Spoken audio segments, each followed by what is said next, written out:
जरा सोचिए, क्या सिर्फ एक पल, एक लम्हा किसी की पूरी जिंदगी को पलट सकता है? आज की कहानी इसी एक सवाल के आसपास घूमती है।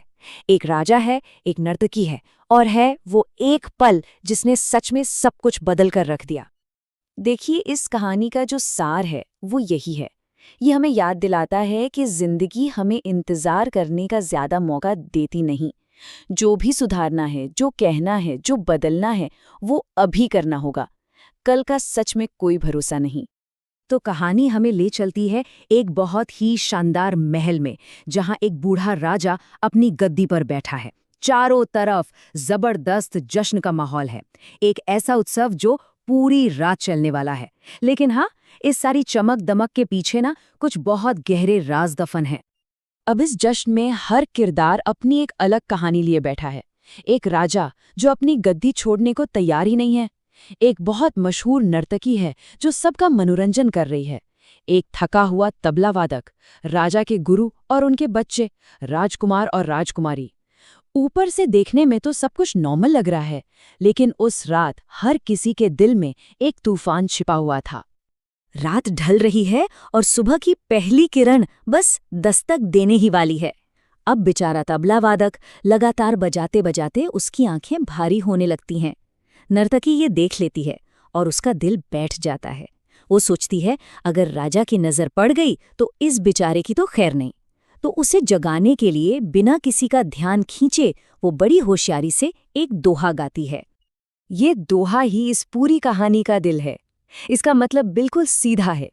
जिंदगी का बड़ा हिस्सा तो गुजर चुका, अब बहुत कम बचा है। एक पल की नींद के लिए इसे बर्बाद मत करो।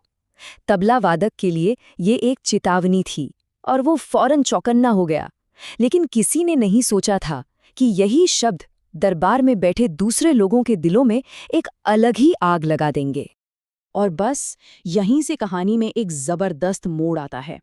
एक बहुत ही मामूली सा दोहा जो सिर्फ एक थके हुए संगीतकार के लिए था, अब वो पूरे दरबार में एक तूफान लाने वाला था, एक ऐसी लहर जिसकी किसी ने कल्पना भी नहीं की थी।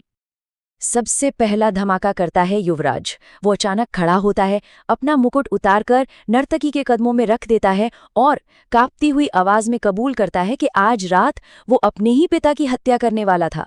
लेकिन उस दोहे ने उसे अंदर तक झकझोर दिया। घनी गई थोड़ी रही।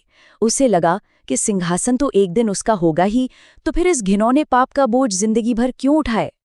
अब दरबार इस सदमे से उभरा भी नहीं था कि राजकुमारी आगे आती हैं। वो अपने गले से अपना कीमती हार उतारकर नर्तकी को देती हैं और ये राज खोलती हैं कि वो आज रात अपने प्रेमी एक महावत के साथ भागने वाली थी। राजा उसकी शादी में देर कर रहे थे और वो और इंतजार नहीं कर सकती थी। लेकिन उन शब्दों ने उसे भी सोचने पर मजबूर कर दिया कि क्या परिवार की इज्जत को दांव पे लगाना सही है? शायद थोड़ा और सब्र करना ही बेहतर है। अब बारी आती है राजा के गुरु की, एक ऐसा इंसान जिसने अपनी पूरी जिंदगी अध्यात्म को दी। आज वो एक राजसी जश्न में डूबा हुआ था।